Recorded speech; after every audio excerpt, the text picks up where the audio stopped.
Welcome, and thank you for tuning in to The City Imagines, hosted by The Word on the Street. I'm David Alexander. I'll be the host for this evening. This is episode 10, season 2 of The City Imagines, and tonight we're joined by writer and journalist Denise Davy, author of Her Name Was Margaret, Life and Death on the Streets, and writer and urbanist Shawn Micallef, who will lead tonight's conversation. Before we get into what the city imagines, we need to recognize what it already is. The Toronto of today exists because of the Toronto Purchase, also known as Treaty 13, signed with the Mississaugas of the Credit First Nation in 1805 with a final claim settlement in 2010. WOTS Toronto also recognizes the history of the Anishinaabe, the Chippewa, the Haudenosaunee, the Huron-Wendat, and the Seneca nations in this territory. The place in which WOTS operates is subject to the Dish with One Spoon Wampum Belt Covenant, an agreement to care for and share the resources around the Great Lakes in peace. Toronto, or Takaranto, is now home to many diverse First Nations, Inuit, and Métis peoples with long histories on this land. And acknowledging this is only the first step in building a practice of land stewardship and Indigenous solidarity that honors these peoples. We encourage you to educate yourself about the land you occupy, wherever you're tuning in from. Just a few announcements before we introduce tonight's panelists. If you want to be the first to know about new videos from the Word on the Street, like our December City Imagines event, please subscribe to our YouTube channel. And if you enjoy tonight's talk, please give this video a like to help others find it as well. For more information about what we do, or to sign up for our newsletter, please visit toronto.thewordonthestreet.ca. And now I'm pleased to welcome our moderator for tonight, Shawn Micallef. Shawn is a weekly columnist with the Toronto Star, a senior editor and co-owning of Spacing Magazine, and teaches at the University of Toronto. His most recent book is Frontier City, Toronto on the Verge of Greatness. Hi, Shawn. Hi, David. And tonight's guest is Denise Davy, a nationally recognized award-winning journalist who specializes in writing about mental health, homelessness, and gender issues. She worked at the Hamilton Spectator for 26 years, and her work has been honored with many awards. She's the founder of Purses for Margaret, which provides toiletries to homeless women. Hi, Denise, and thanks to both of you for joining us tonight. Hi, David. Thank you. Thanks for having me. I'll just hand it over to Shawn to start the conversation. Okay, thank you, David. Hello, Denise. Hi, Shawn. How are you? Nice chatting with you. I'm good. So yeah, this is your book. We should put pictures of it as much as possible. I picked it up when I got it in the mail and just got right into it right away. I've read a number of books on homelessness, and they're all compelling for real reasons. And you do get into policy here, but you hinge it on someone's life, Margaret's life. And the personal story is blended so well with the kind of policy story, the Canadian policy story, that it makes it a little, extra compelling to me anyway. So I suspect most of or a lot of the people watching haven't read the book or don't know anything about Margaret. So maybe you could tell us something about Margaret's life, as much as you want to give without Sure. you can be responsible for giving the spoilers if you Okay. yeah. So Yeah. who was Margaret? So it's a good starting question. And just to reflect on what you said, I basically, in wanting to tell Margaret's story, was doing sort of the first rule of journalism, and that's put a face to the story. And I'd been writing a lot about statistics and studies and reports on homelessness, and I decided it was about time I left the newsroom and spent the night in a homeless shelter and talked to the people there. So she was sitting across the room. I ended up being able to talk to her, even though she had not been on medication for probably 10 years and had been diagnosed with schizophrenia. The picture on the front page is actually the night I met her. And I thought she was in her 70s. She was so broken down and worn out. And, like I said, that her hair was like as matted as a bird's nest and that sort of thing. And she is 49 in this picture. So who was Margaret? I found out that she, as a child, had been raised by Canadian missionary parents in Barbados. Had a pretty challenging childhood because her parents were very strict, authoritarian. She had started to show symptoms of mental illness around the age of 14, 15. She heard voices in an airplane overhead at the house and was crying in the classroom and stuff like that. And on the small island of Barbados, with no expertise in really mental illness and that sort of thing, they distributed the electroshock treatments to this poor girl at 15. And that was back in the 1960s. So, I mean, there was no sort of, they didn't give Valium or anything like that. It must have been absolutely horrific. But anyways, long story short, she did end up coming, they moved back to Canada and she ended up in the Hamilton Psychiatric Hospital. And that was a 24-year journey through the mental health system that was worse than horrors of her childhood. And then it was through deinstitutionalization, which I know we'll talk about later, but it was through that she basically ended up on the streets. And I'll just show you the reason that her story ended up as a book was that I got access to her 869-page medical file. And that turned it out transformed it really from like a one-page newspaper feature into a book, because it was just absolutely packed with information that really exposed what happened to people, not just Margaret, thousands of people during the period of deinstitutionalization.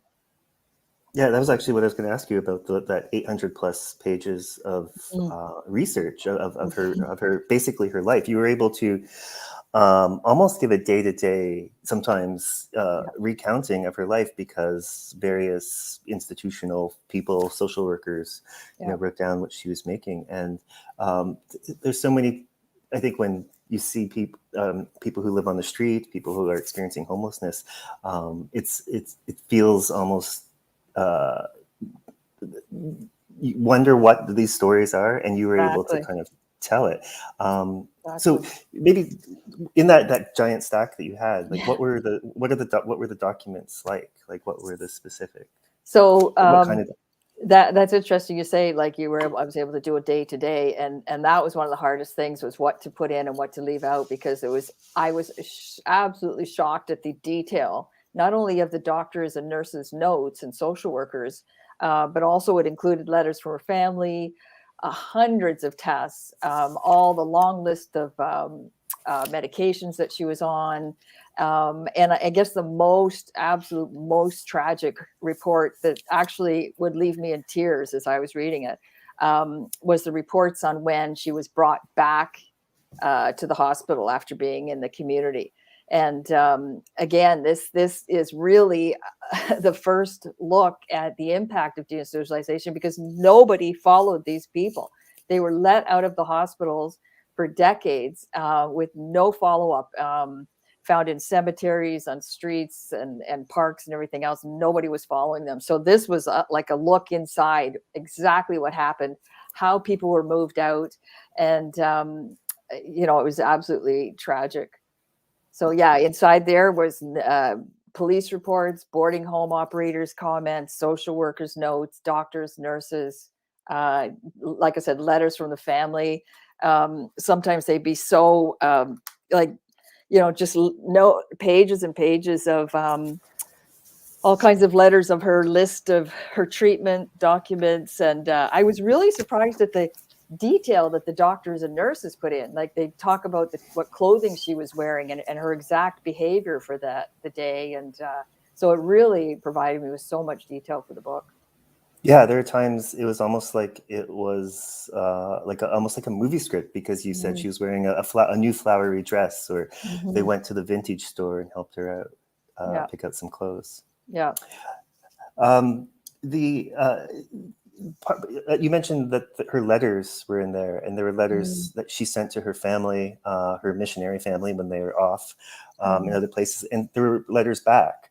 So you had this collection of back and forth, that her voice comes out so strongly in it. So it wasn't just like this kind of recounting from high above. It was like you actually read it felt like listening to sometimes a teenage girl, or a girl, a woman in her 20s talking, sometimes asking for money, for cigarettes, and that part was really fascinating.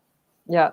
And also because you talk about her notes and stuff like that. I mean, when a family member gave me her diary from when she was 16, You know, I mean, just looked at the handwriting and knew that Margaret had her hand on these diaries, and I just felt more closer to her as I went. But I mean, one of the big tragedies in Margaret's life was that her parents, she went into the HBH at the age of 19. By 22, her parents had decided to move to the States. And, you know, everyone knows whether you're dealing with a chronic physical problem or chronic mental illness, you need an advocate. You need somebody who's going to be a warrior for you in the system, just give you a drive to your appointments or whatever. And this poor girl had no one. So she really had to like navigate the system on her own. And that was another thing that really, I think, fed into just how poorly she was treated, because the thing is, with deinstitutionalization, they decided at the age of 22, she was ready to be moved out into one of these rundown, completely unsupervised boarding homes. She only lasted a matter of months. The first time out, she was found in a room surrounded by ripped up newspapers that she'd been just ripping up. She hadn't eaten for a week. She had cuts and bruises on her. When they actually found her and they came to take her back, she bolted, ran out the door. They couldn't find her for like a whole night. Again, like the detail in that. And the shocking thing to me was that as I went through these pages, which took months, I would read these reports about her coming back in a catatonic state, covered in bruises. Sometimes she had marks where her wrists had been tied up. Like who knows what happened to her. They'd come back, patch her up, put her back out. And this revolving door, as the social workers called it, to work there.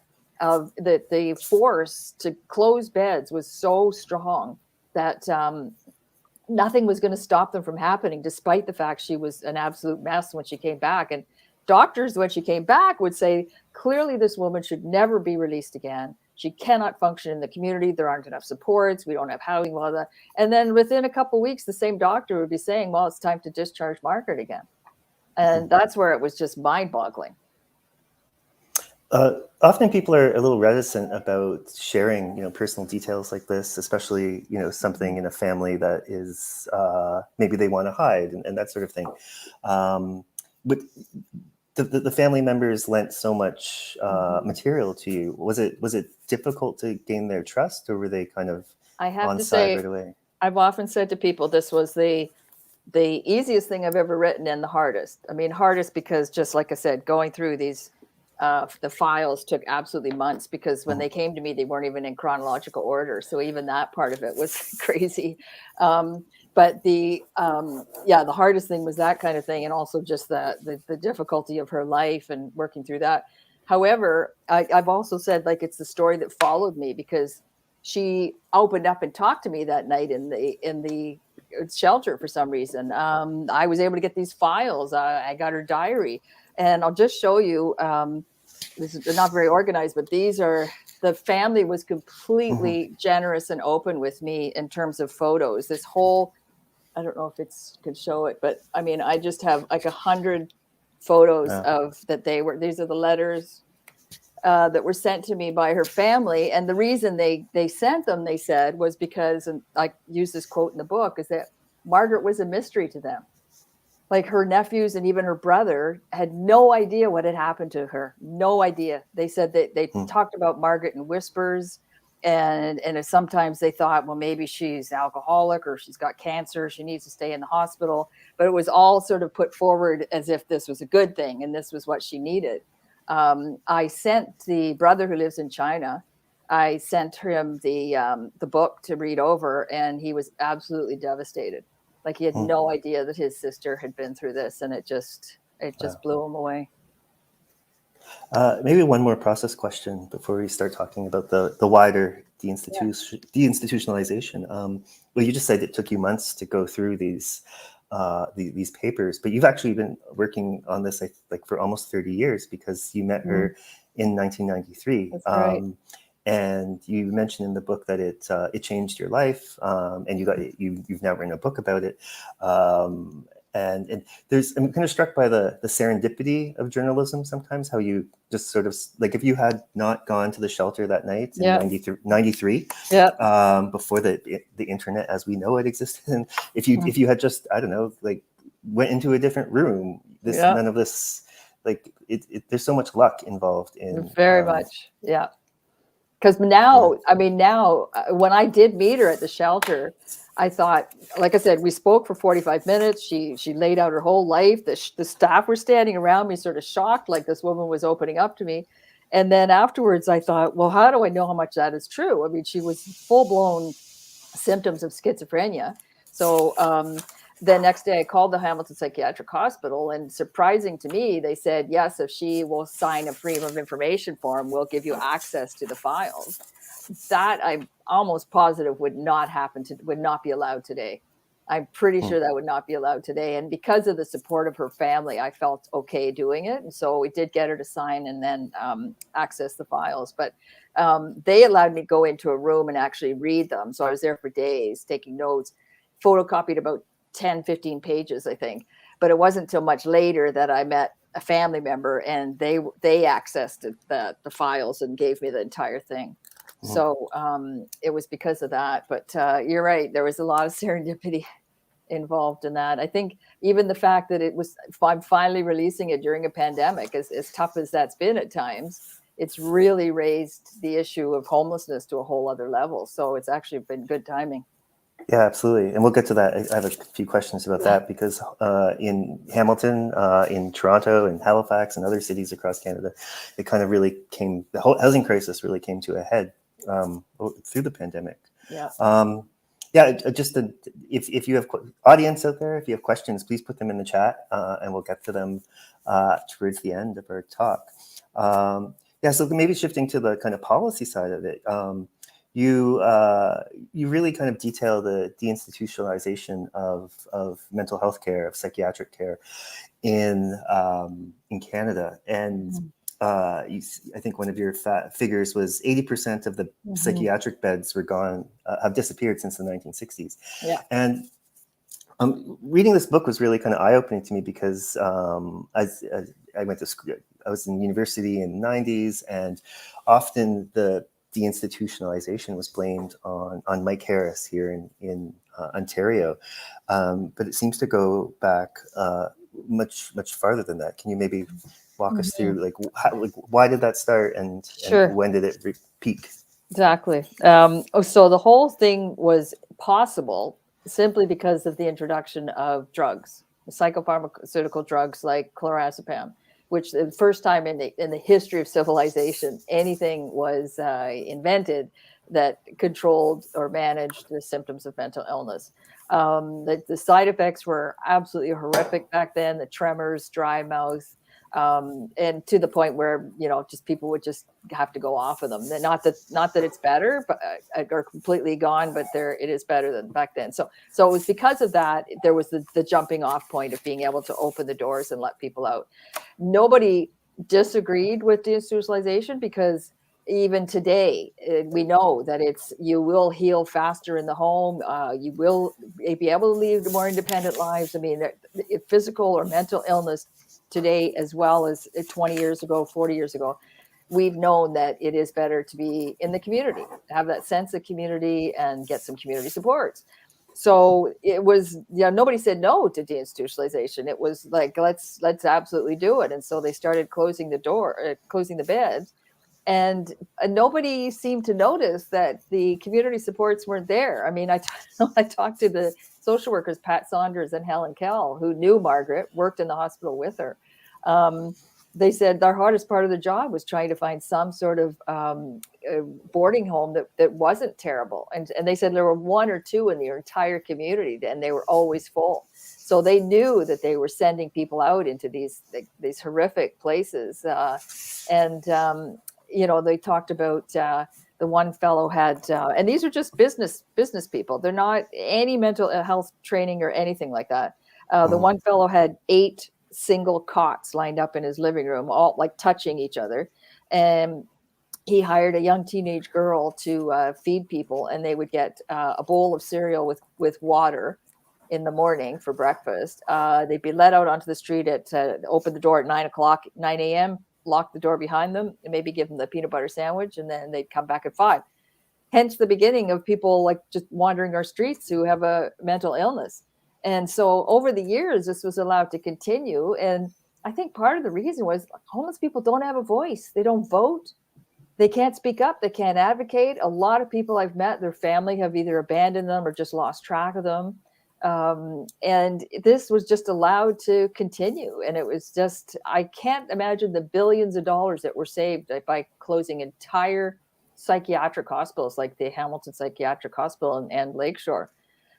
Huge hospitals all across Canada were closed by the hundreds. So it was just allowed to continue. And now it really, the mess that we have today is directly a result of those bed closures, because you still talk to people today who say, a family member who's dealing with a psychosis or a really serious depression, and they might end up in the emergency ward and treated overnight, given a new prescription and sent home. And, hundreds of families are struggling. I would say almost every talk that I give, I hear from a couple of family members after it saying, my son, my spouse, my mother is going through the exact same thing.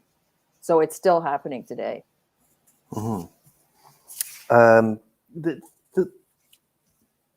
people who ran the rooming houses, and rooming houses have come up recently here in Toronto as city council struggles to legalize them again, or legalize them in a wider part of the city. Still unsure of the outcome. What was, and it seems it's a key part of the affordable housing strata, so they are good things. But it seems like some of these rooming house owners were they only in it for the money, like the kind of cash cow? Absolutely. That Pat Saunders, one of the social workers, told me that she talked to, she remembers talking to one of the boarding home operators and just saying, could you just please make sure she takes her medication? And she said, the guy looked at me and said, I'm not a psychiatrist, like, to go to hell. I'm not, that's not my job. And it wasn't in their job description. So it was in the 80s that David Christopherson, who was, he eventually became MP, but he was the city councillor at the time, and he fought for rules and regulations in these homes. And they were renamed second level lodging homes. And he was successful, but they were complaint driven. So if the food was moldy or there was no heat or it was unsafe, the residents had to complain. Well, number one, they probably didn't even know it was a complaint-driven system. And number two, even if they did, they'd be afraid to, because they'd lose their housing. So that didn't work. So even today, in Hamilton now, they're called residential care facilities. They've gone through different name changes. And even today, you still hear in the news about them being shut down. And for the exact same reasons: safety, hygiene, terrible food, that sort of thing. It's just... it's almost like where you put like the throwaway group. And that's very sad. They just they've not come up with a place for them. But like I said, you see people on the streets today. My goal when I met Margaret was like, what, as you said, Shawn, how did this happen to somebody in Canada? How did she get there? And how can this happen in a country like this? And, when I put all the pieces together and had sort of had this penny drop moment, I was shocked that it was a really, like I've said, it was a man-made problem. And I say man-made because there probably weren't any women politicians back in the 60s. There's so few now. But it's, it was created by government failures. And, but very conveniently, the society decided to turn its back on homeless and blame them.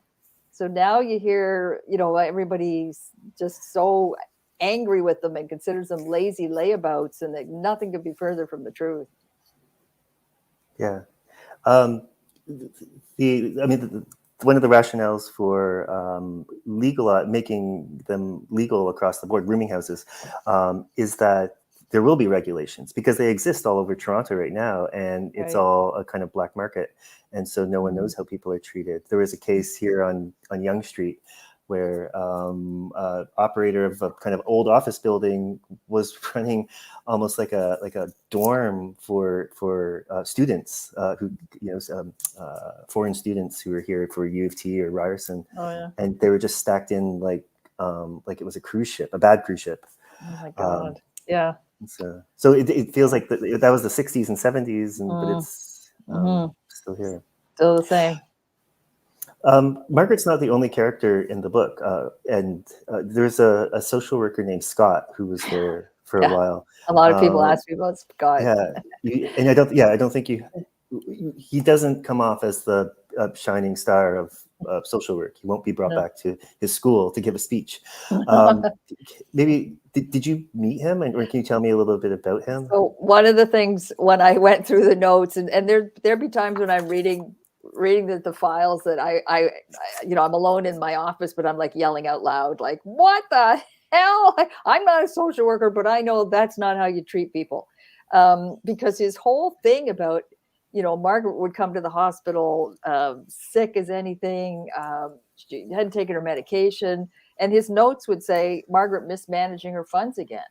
And I'm like, what's mismanaging her funds? She has schizophrenia. She's got, So yes, I definitely set out to find him. He had died a year before I started the research on the book, and it was 100%. It was him because it was, like I said, I'd used a different name because I never did track him down, but I would have loved to have talked to him about what his mindset and attitude was. And I think I put in the book, like I can only think that he used this tough love approach. Maybe he was trying to be a macho guy because the single guy in the female dominated profession surrounded by nurses, and I don't know, but it was just cruel.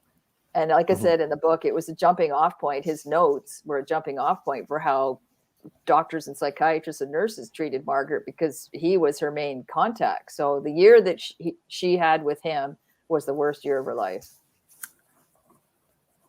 Yeah, there was such a difference between his notes on that you went through and, say, Children's Services, because she had a child that she gave up, and they painted such a rosy, very which was for her son, but yes, yeah, that was a shock too. Even the fact that I was able to get that report. It was the CAS report for her adoption, and it painted this picture of this woman who liked to play the piano, and she was single by choice, and it basically enjoyed life. I think they even said she had like a part-time job or something, and they're completely wrong about her parents. It was the most misleading report ever. So it did not accurately describe her or her life at all. But the real tragedy too was when 8 days after she had her baby, she was basically just like open the door and dump her on the street again. And here she would have been going through probably postpartum depression, because when you do have a mental illness, you're more prone to that. Physically, she would have been going through all kinds of major changes. And she ended up in a home that was described in the notes as living with 5 drunks. And you can't imagine the hell she went through. Yeah. Throughout the book, I think the geography of Hamilton really comes out in it. I found, as I was reading, when you mention an address, like there was the Mr. Sub on King Street, and there was a rooming house on Emerald Street, and I looked it up on Street View, and I think the rooming house is replaced by an apartment building now. But Hamilton kind of lives and breathes as a character as well. I think in the book. So my question was about Hamilton Psychiatric Hospital, because even like I'm from Windsor, which is like a small version of Hamilton and kind of working class town. But the few times I went up to Hamilton, back in the 90s, as the hospital was maybe closing, it closed in 95, I think. It was always mentioned as this sort of mythic place, like up on the hill. And psychiatric institutions often were like that. Like in Windsor, the closest one, I think, was St. Thomas. So it was just one of those things that was whispered. And here in Toronto, it was the 999 Queen Street, which is now the Center for Addiction and Mental Health. So could you maybe talk a little bit about that? Just the geography of what the hospital was. I think there's still like a historic building there, and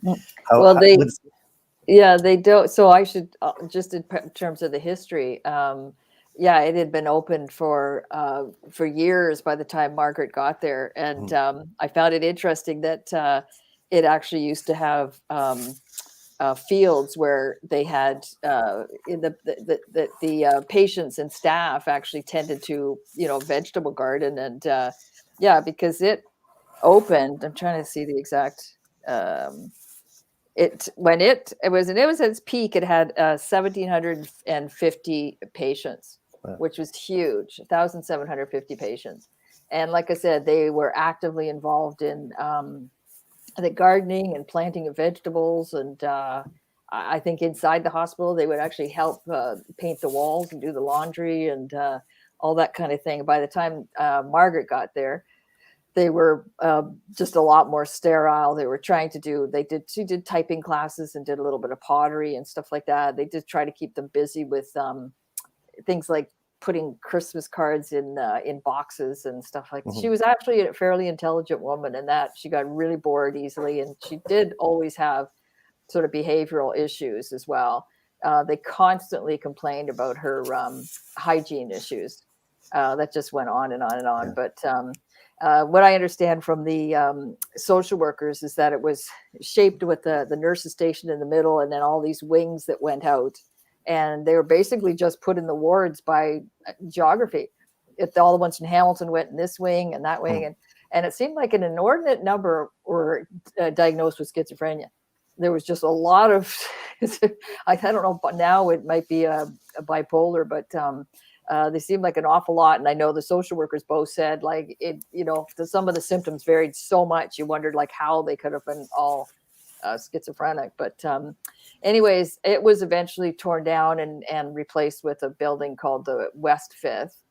They do have a museum up there that's got some of the old relics of the hospital, but now they have more individual small apartment kind of things where people can stay. And it's I can't tell you the number off the top, but it's much, much lower than 1,750 from when it first opened. So it's very much changed. I mean, you still can't go in I know there are some patients there who've been there a long time, but there's still really no place to go for long periods if you've had a real breakdown.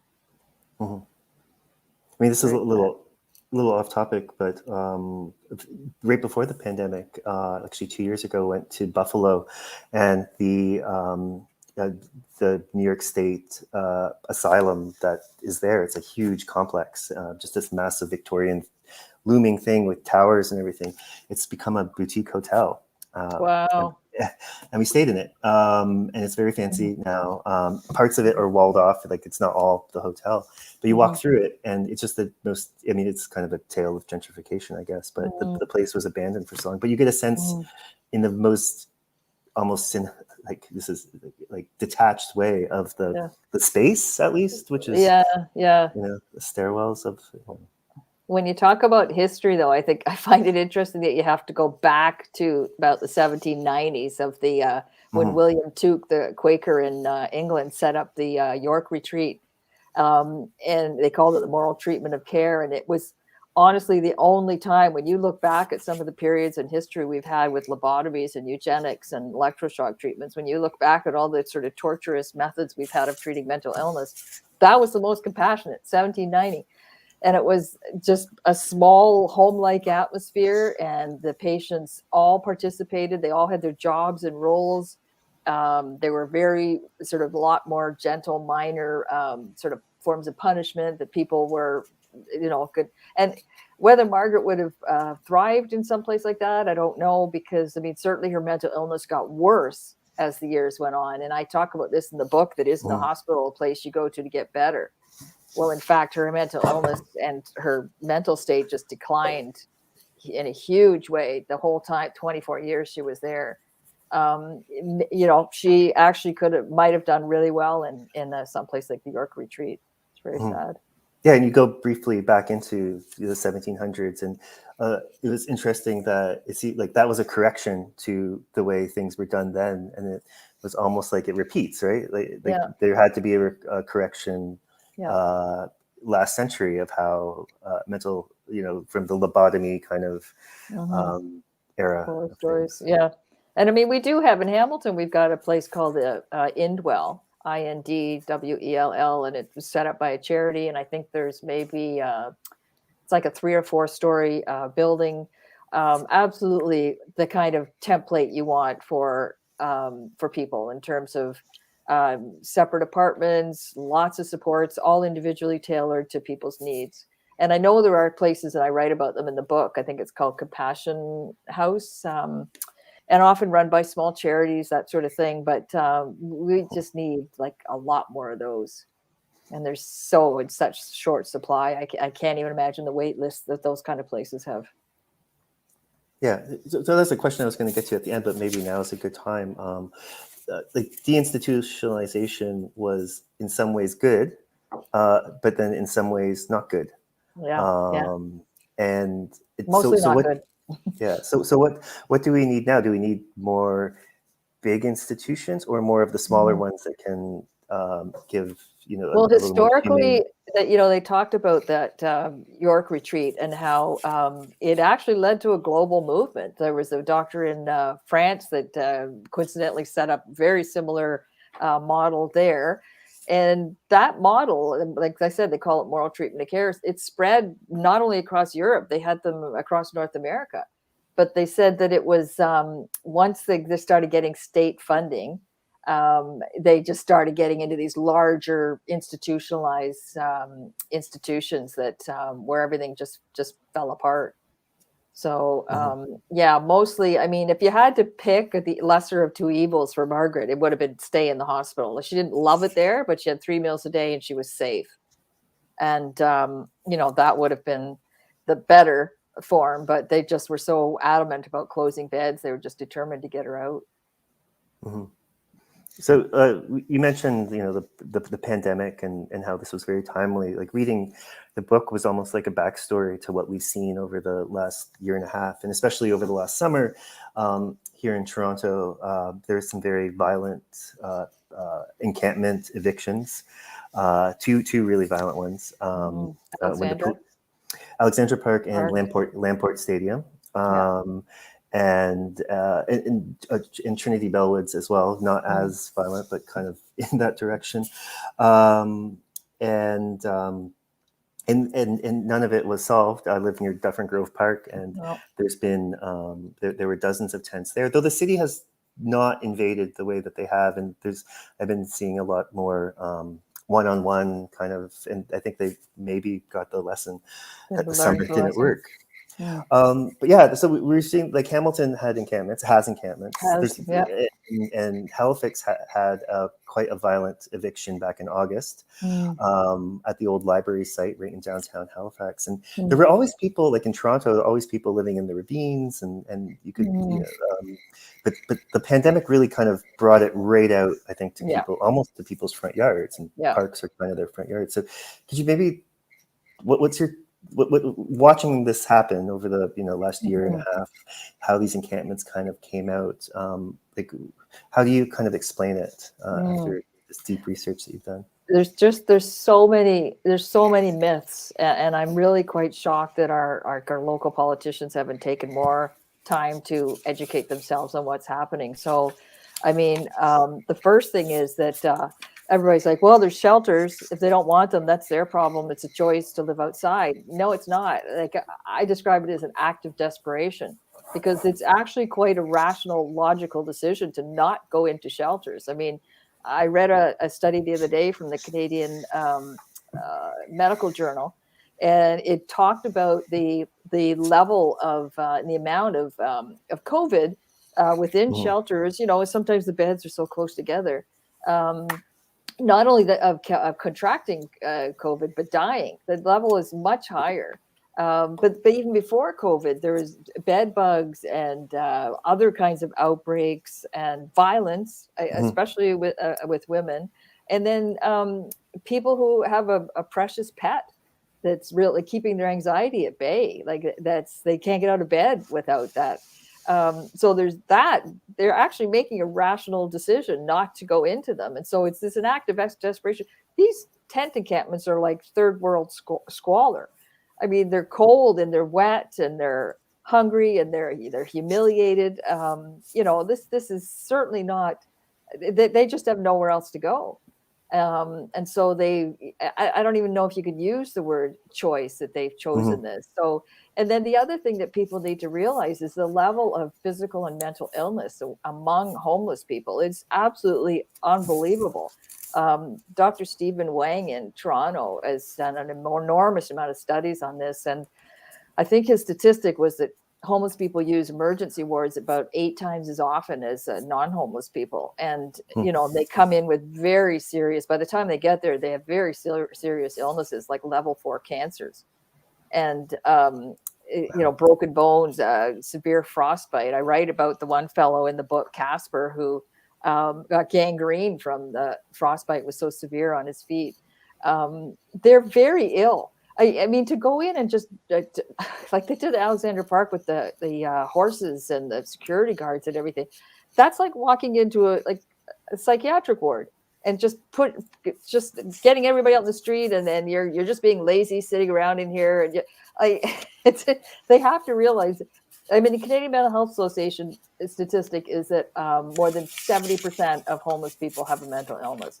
And oftentimes, if you don't have a mental illness and just the sheer difficulty and challenges of living on the street, you would develop anxiety, depression within weeks of living there. So, you know, the people who say, you know, just camping and they're lazy and they should get a job are just, they're just ill-informed. And it's really important to try to show some compassion and think about the fact that these people are ill. It's by no fault of their own. Like I said, the fact that they're there is because we do not have the services. Like I compare it to cancer treatment.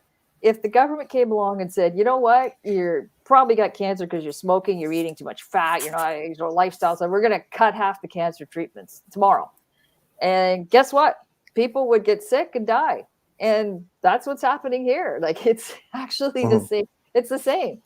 They literally they dismantled the mental health system and they put nothing in its place. And we're seeing the results of that.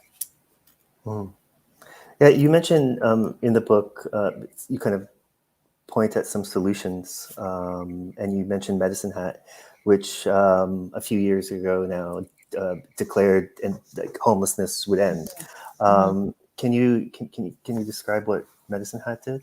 Yeah, so I was just talking about that today with I did a presentation to the city of Hamilton on this, and so they actually started in 2008, and it's funny because the mayor there, Ted Clugston, was approached by some staffers who said that they were putting together this report, and you could actually end homelessness with this program called Housing First, and they'd done a lot of research. And the mayor was quoted in the paper, and he jokes about it now. His response to that was, "Oh, and let's solve world peace while we're at it." Ha ha! Like he was so not believing that you could end homelessness. However, it was only when he looked at the dollars that could be saved, because it does cost about $100,000 to keep a homeless person on the street. And that's another myth, because I do think that we're not caring about people because they're thinking, well, just to throw away, they're not costing us anything anyways. That because of the number of times they go to emergency wards, detox or jails, they're actually, and there are copious studies on this. This is not something new. They're $85,000 to $120,000 to keep one homeless person on the street.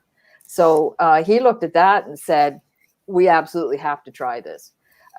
So he actually did a webinar in June that I listened in on. And the first thing he said was, we're probably the most conservative city in Canada.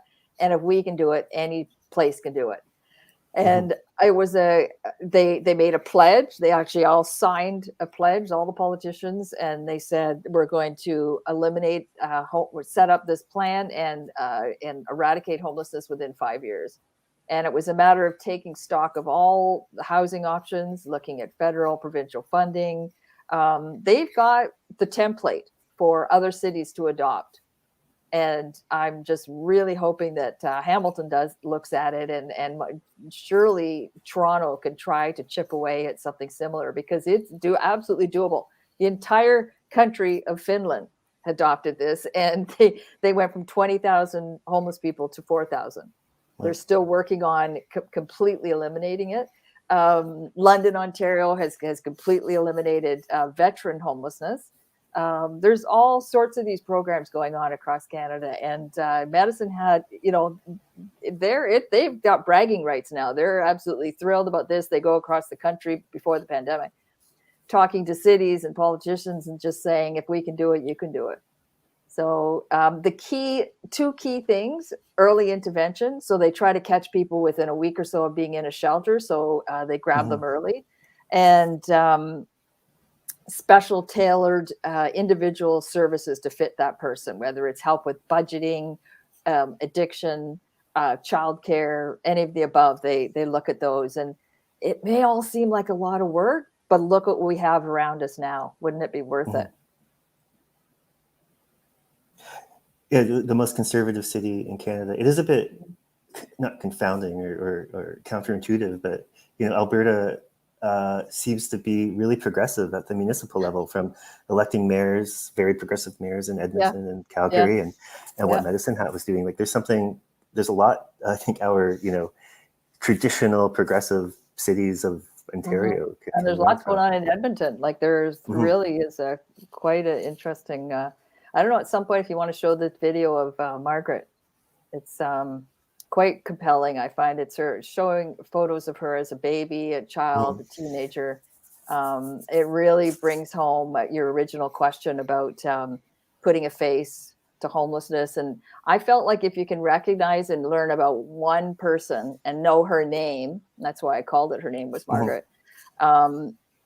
My hope is that it'll change your outlook or perception of all homeless people. So I don't know if I think we'll run it.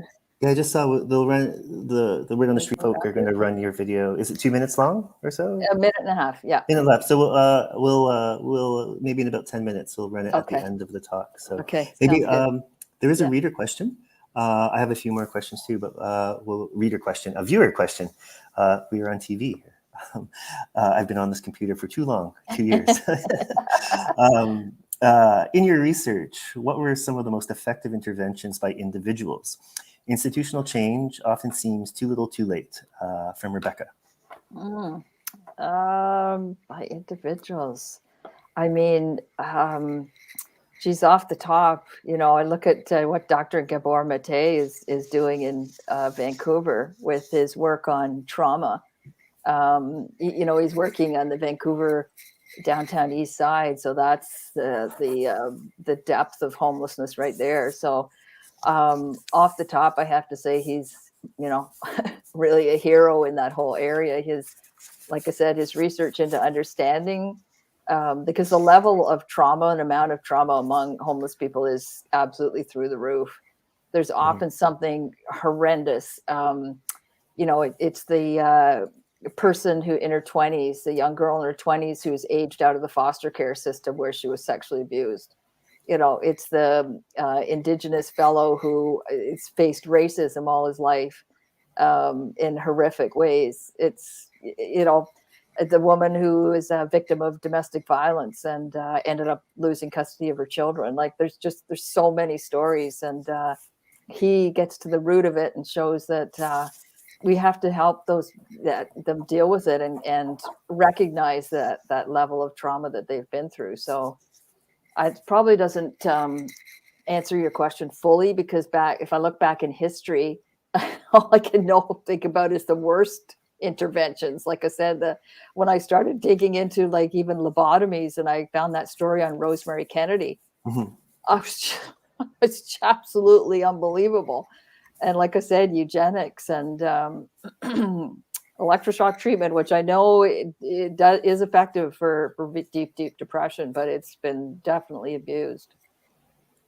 Yeah, so I was reading the book, and you mentioned Francis, the Francis Farmer story, and I went back and was watching YouTube clips of that film, which I probably saw on TVO one Saturday night a long time ago.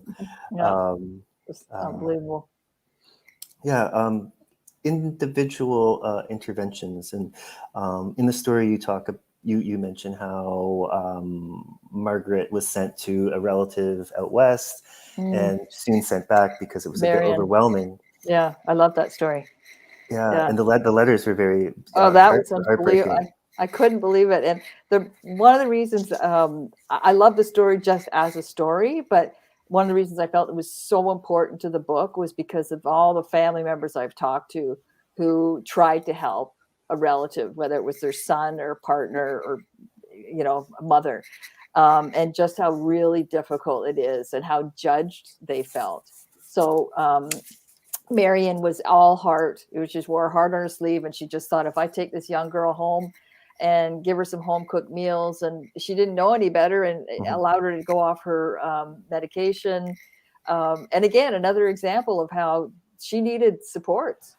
There should have been a psychiatrist in Regina where they moved her to guide her on things. There should have been a day center to go to for allow Marion some respite care. And there should have been some help with finding Margaret a job. So all those reasons, within months, the whole arrangement just came crashing down, and she had to send Margaret back. So I thought that was a really important story for that reason. And same with Casper, where his family felt very, very judged by there's their brother, sitting in the corner at King of James, panhandling and homeless, and there's nothing they could do. Yeah, it reminded me a bit of what a friend of mine here in Toronto was telling me over the last 6 months. He lives in a co-op, so an affordable, some affordable housing, market rent, quite a big high-rise complex. And over the last year, a number of people who are relatively recently off the street were moved into the building, which he said his neighbors thought was a great thing, but they weren't given any supports. Like, they were just kind of, here's a house, because sometimes it's like, oh, we'll give you a house and like that solves the problem. But he was saying it's caused a lot of internal problems, right? And they're all empathetic and want this to work, but he said the supports haven't been there, and that's 2021. And when they do fail, again, the public blames the person as opposed to the system. And this is what I just really hope people learn from the book, is that just please look a little closer at the system itself and not blame people. And I always find it a good exercise to compare it to a physical illness. Like I said, if we abandoned all people with cancer, if we expected somebody coming out of the hospital just having had serious chemo to just live on their own and cope, they wouldn't be able to do it. They'd get more sick and terrible things would happen. And that's exactly what happens when you put somebody with a mental illness in housing. It'll all fall apart. We need a whole paradigm shift in the way we're thinking about people in the encampments, because it's really completely misinformed. Yeah.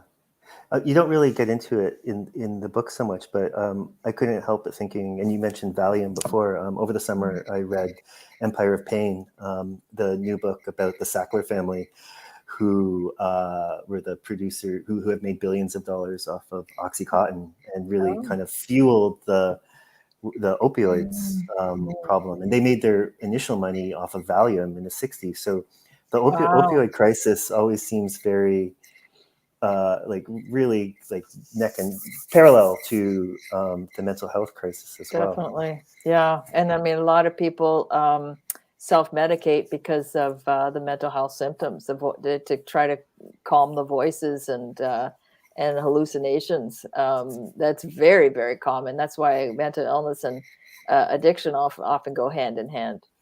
So that sounds like an interesting book, though. Yeah, we read it. We listened to it, actually, the audiobook, as we did a road trip in the summer, and it's a heavy book. Just a couple more questions before we show the video, as we kind of have about 5 more minutes. Thinking more about solutions over as defund the police kind of came up over the last year and a half or so, spread from the States up here.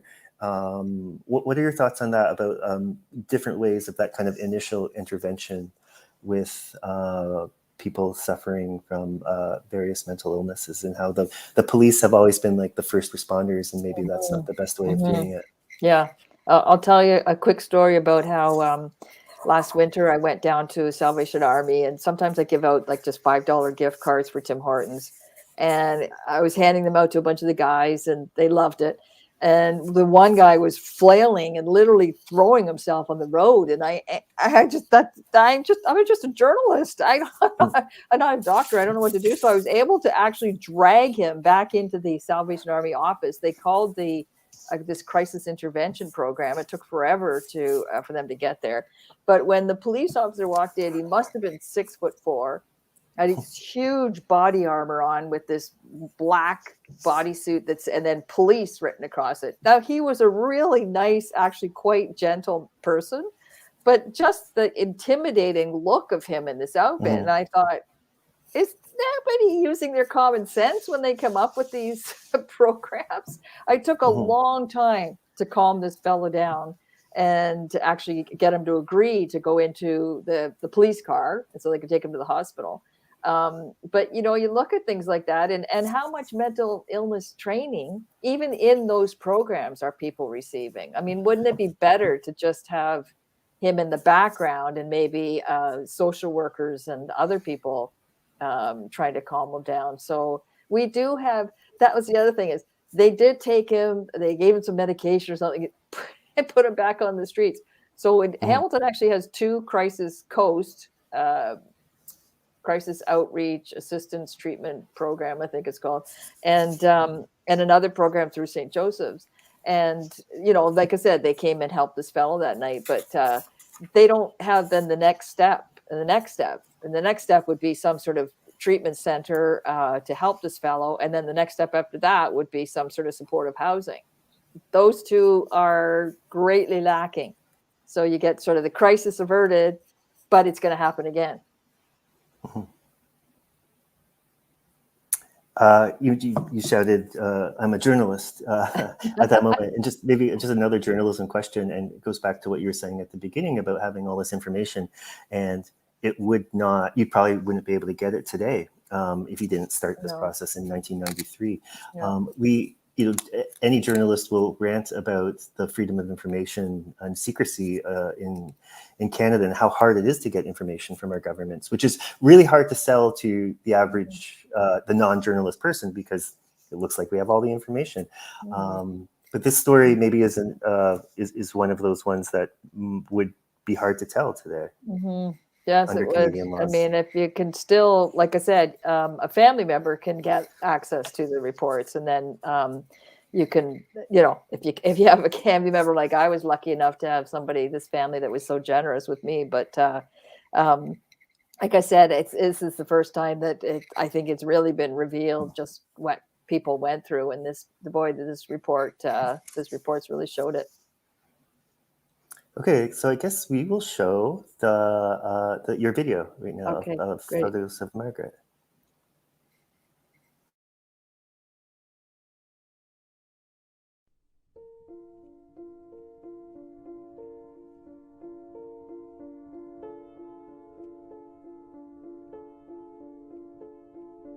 Margaret Jacobson was born April 5th, 1944.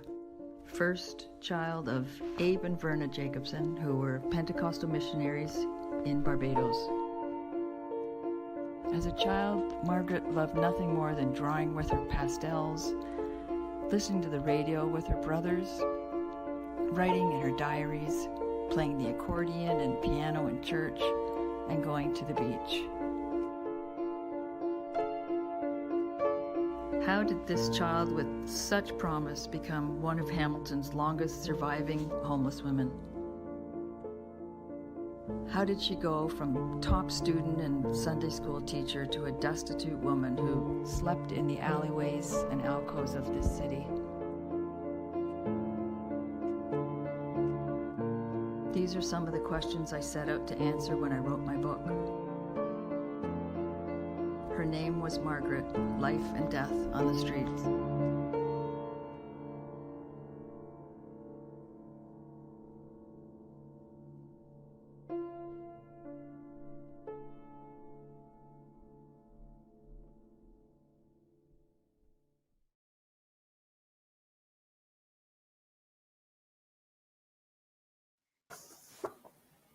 Yeah, the pictures are really, having access to all those pictures really so sad.